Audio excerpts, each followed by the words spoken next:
Okay, here we are. We're doing the audio commentary for Unorganized Crime. I'm Cadar. I'm Zack. And this is the film. This is a slightly updated version. It's got a new title card and some effects are fixed. Other than that, though, the same film that's always existed. It's just a little better. Yeah. So here's this scene. This scene was hard as hell to do because there were so many outtakes where we accidentally spin it too much because this is on like a stand. Yeah, we had to use like a Lazy Susan from a pottery room. Yeah. There's a tripod in the background. I never noticed that. There's just a full-on fucking tripod. There's just a ton of kids in the back. Yeah, it makes sense. It makes sense. This is a classroom, for fuck's sake. Learning intentions. Learning how to commit crime. A joke that we did throughout the whole film. And you can see Elliot look directly into the camera. It's fine, it makes sense, because, like, they're looking at each other from across the table, right? Yeah. The funniest part of this scene is, one, the personalized fonts that all correspond to each character, and two, whenever a character is playing cards in this movie, they're not playing anything. They're just placing cards and chips down. They're just saying, go fish, bingo, checkmate. No, that's you. Only you say that. But it makes total sense for anyone else to be saying that here. There's Viper. This is kind of retroactively kind of funny because now me and Viper are dating, and I mean, this was the first project we worked on. Incredibly bizarre.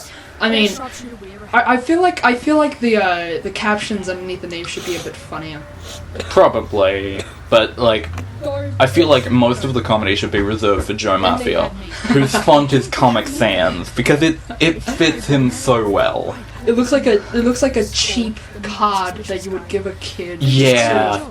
It's sort of like a small sort of building in school where you learn something special. Yeah, at least intimidating. And he's talking about like, hey, we're like the best mafia, and then we have Joe. So yeah, we're just better than we're better than like the Yakuza and all that, but you know. Here's a character that shows up for just this scene. And he just doesn't. Well, he does return as the. He does return, yeah. But like for a little bit, and then he fucking. Canonically, those two are twins. In this scene, we actually shot him. Yeah, he's dead now. He's dead. Rest in peace, Jack. You did great. Something that works really weirdly here is I removed the vocals from this song. What are you looking at, bud? And there are only vocals in this part of the song, so it's just silent when Joe is on. But then, it just returns. And check out this new title card because it looks cool as hell. Oh, really? Yeah. Whatever you want to call those dang sons of bitches.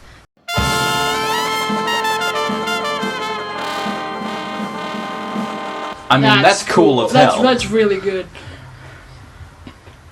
Now, here's a scene that we didn't have any footage for, so I just resorted to a freeze frame and some shit that I photoshopped together. I put a coffee stain on there. That's funny. Other less impressive mafioso is murdered, I guess. That's fun. And you wrote all of that down. I did, yeah. It took like an hour. Hey, Joe.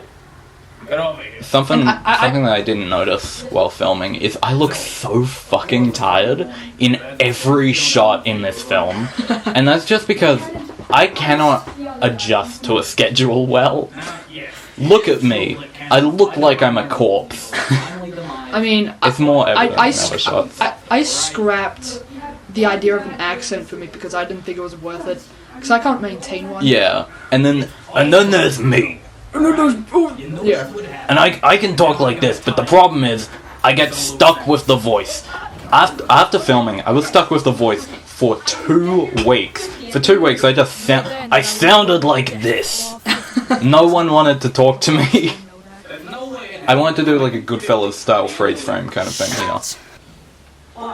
Then again, you're the best person I used this for the trailer. Really? Yeah. I haven't seen the trailer yet. You haven't seen the trailer? It's a good trailer. I basically just copied the trailer for Goodfellas. down to my drink. like Green A Screen A is one of my favorite jokes in this. Yeah. I mean, I don't really know what to do here. I'm very pleased with what you did here because it's so in character for Joe Mafia to just try and listen to a solo cup that's clearly empty. And I hated the way I said this. Hold on there, buddy. Hold on there, buddy. We couldn't find a microphone. He's just holding a Nerf, like like scope. Like a Nerf barrel. Yeah, and I think it works. Also, Mike's Urban Mike's Pub, Urban Pub. because that was the only public domain image I could find. I tried to fix the effect in this And scene. it looks like the table is on an angle. It kind It's of like does. slanted on the It's slanted. It's slanted. That's a joke that no one who's watching this will get. That's an inside joke from another film that we've made that we can't release. Yeah. So there's Elliot's reaction shot that I'm still proud of. I feel like it should have so been a bit more confused. confused. Yeah. Like kind of like went in a little bit. It's like, Yeah, like, huh? What the fuck's this guy doing? I like, we stuck to the shitty green screen aesthetic here, no matter what. I mean, that wine bottle is just fading out of reality. I still don't know why there was a wine bottle there. And, like, the funniest part about Joe's character is he's always just level of playing with the very clearly fucking up. Like, his cards are very visible. And, I mean, what game are they even playing? Is this, like, Uno or some shit? I mean, I wanted there to be a really sort of weird, uncomfortable close-up scene of me pulling, like, multiple cards out of my pants. Nah. Then I realized, like, during it, That's nasty. while I was thinking, I was like, I shouldn't say this. The funniest thing about this scene is all of the stuff between me and Jack was improv. So you can see me scrambling to just think of things to say. I kept saying, he's going all in, and then they kept putting more, and I was like, he's going all in again! We should have... Do you know what it would be funny if we just slowly Here we go, started here we to go. make- And he dies. Look at the... And then we were like, okay, we want a commercial break, because that's funny. Just Viper looks at the camera like, yeah. Completely.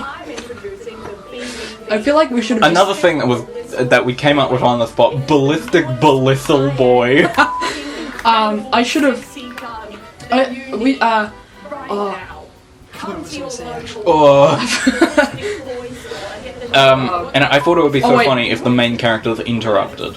I mean, I feel like it would have been funnier if we just started tormenting the audience and just continuously calling them bitches. Yeah, that's a very Viper joke. Viper likes making that kind of joke a lot.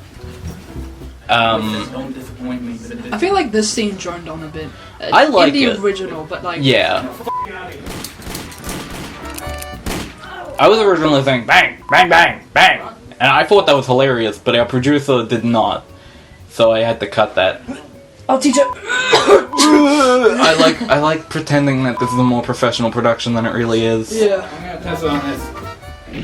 I stole that sound effect from Creepshow, and I'm not ashamed of that in the slightest because that's the best gun sound effect ever, probably.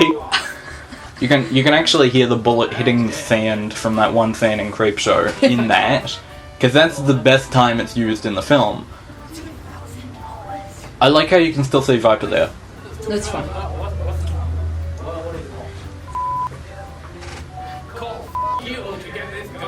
You can, like, we cut there because I was just laughing my ass off. I like how we zoom out, you can just see the outside of the green screen. This scene, it confused a lot of people because we never really explain what he's doing.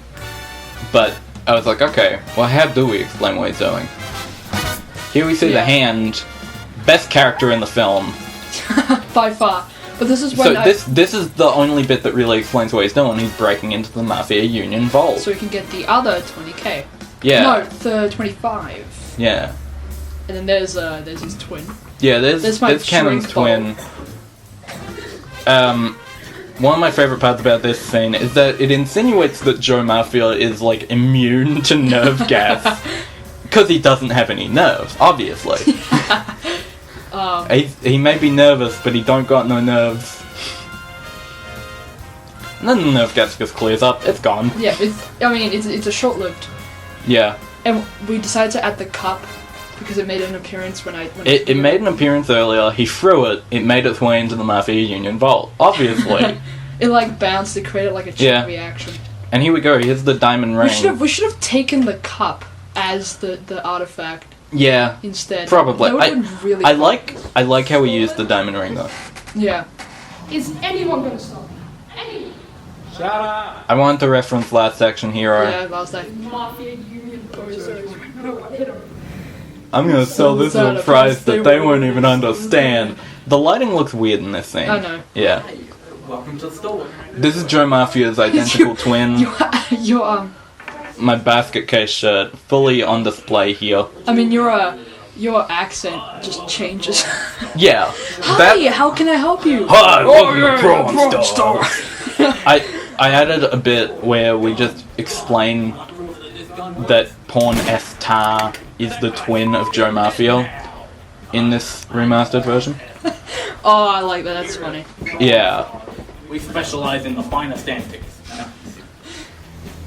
I wanted to have the hand and the sword change position. That would have been constantly. funny. I mean, the sword did. I mean, The sword changes position, but that was accidental because of something that happens after this. I'm covering it from my attic. Totally. From my house. I'm Totally. from my attic. From my Totally house. From my house. This is a bit that I just love saying. Yeah, he blew up. He blew up. Literally, he's gone. He's dead. Anyway. I forgot that Mr. Jenkins was like a SpongeBob character. Carrot. Diamond. I was so fucking pissed off at him when he said 69 420 carats. Because you can see it in my eyes. I was fuming. But it was pretty funny. Yeah, retrospectively. The cutoff is perfect. The cutoffs in this film are just perfect. A buddy of mine was like the best pun that I've ever made. Buddy of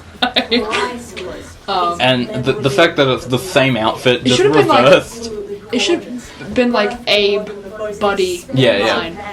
Viper's like face in this shot is hilarious. Look, just the way they look down. Motionless. And the skewness. It's skewed, possible mafioso. Jersey, and I came in here today with this priceless artifact that I found. Why does my voice just become... Yeah, I would like to sell this. Hi, my name is Jonathan S. Mafia. I'm from Billberg, New Jersey. We put the thought in me because I thought it would be fucking hilarious. It was. When you What is that? 25 grand if you just off. I think that was part of the camera. Yeah, it's fine. This is like Green kind of. Then right next door, it's spread. The disease spread. And here's another amazing cutoff coming up. A little compensation. Compensation for your troubles. Shoot. I want to use like something like very ethereal and like synth music. Yeah. And here comes the best bit. The bit that we filmed first because we knew it would be the best part of the whole film. And you never actually notice when the voiceovers stop. I've just noticed that, like, you watch the movie and then you realize, what? He's not talking anymore. Yeah. You said give me 50 by the end of the week. I meant $50, you I think this. That's the plot twist. I think this was a bit sort of confusing because it was like I'm the one who said I'll get you 50 by the end of the week, and you say I meant. So I think that was a bit. Well, that's why you interpret it as. Here's the best bit. I throw him out the window. And this was true. This was real. I actually threw him out the window, This and is- he actually became a fucking puddle. He's dead. I'm sorry, Zack. Damn. What I did just now looks harsh. Here comes another bit that always gets people. I'd say this is a laugh their Kill asses off. Bill-ish reference, Now, where you get shot in the head and then you survive. I've never seen. Oh, at the beginning of the movie. Yeah. it's shot. Here we go. There's not even a sound. There's not even a sound. It just cuts immediately. And the font Joe colours- Mafia, having survived his fall, Where'd you he get that? became a puddle. He passed away 2 weeks later on the floor of like Green A Screen A after Oh. accidentally drinking drain cleaner. Accidentally. Okay, so here's someone that retroactively doesn't make much sense. Cannon apparently lived, and the hand is still missing to this day. That's true. He ran off. People theorized that Stone used to be alive, but this was this moment when Stone said on Twitter, "I'm dead, bro." And, you know, I think that cut off a bit too short. yeah, I tried to fix that with the And as you can Remaster. see, the credits I misspelled Elliot's name. His IMDb page now only has one L instead of two L's. The hand as itself. I thought it was one L and two T's. No, it's two L's, one T. Produced by Karen Rowe.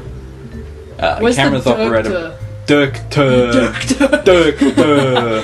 Cameras operated by Everyone else previously mentioned. Here's the music. Oh, you did.